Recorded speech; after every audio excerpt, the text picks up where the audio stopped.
Alright, so search, quick open, include symbols. Whether to include results from a global symbol search in the file results for quick open.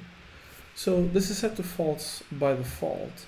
So if you open quick open by pressing Command P, you won't see any symbols. So if we search for the keyword search, no symbols will show up here.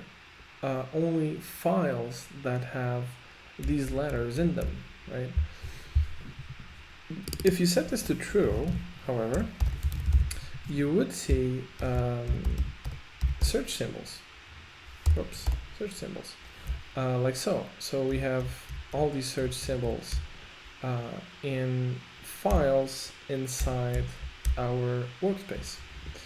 Now, I do not find this very useful because usually if you're searching for a file, for example, settings, the settings file, settings is not a good example.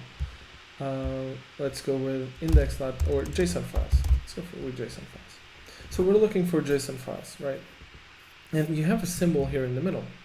Now, well, I guess we were lucky because we don't have that many symbols that have the JSON keyword, but I guess that if we just, not even JS. Okay, but you get the point. Symbols are mixed in, right, with file names. The thing is, however, that you can search for symbols specifically by pressing Shift Command O, and now you're searching specifically for symbols in this file, right? So if we want to have all the search symbols that we have here, we can just navigate them like so, right? So I find this option to be a little bit redundant, and I would rather, if I'm trying, the option is called quick open, right? When you press Command P.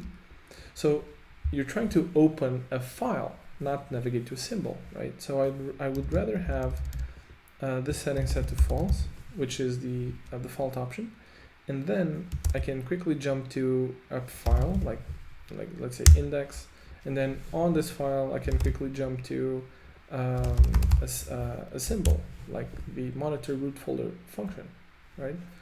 So I find this this behavior to be a little bit more consistent. So I'm going to leave this setting set to false.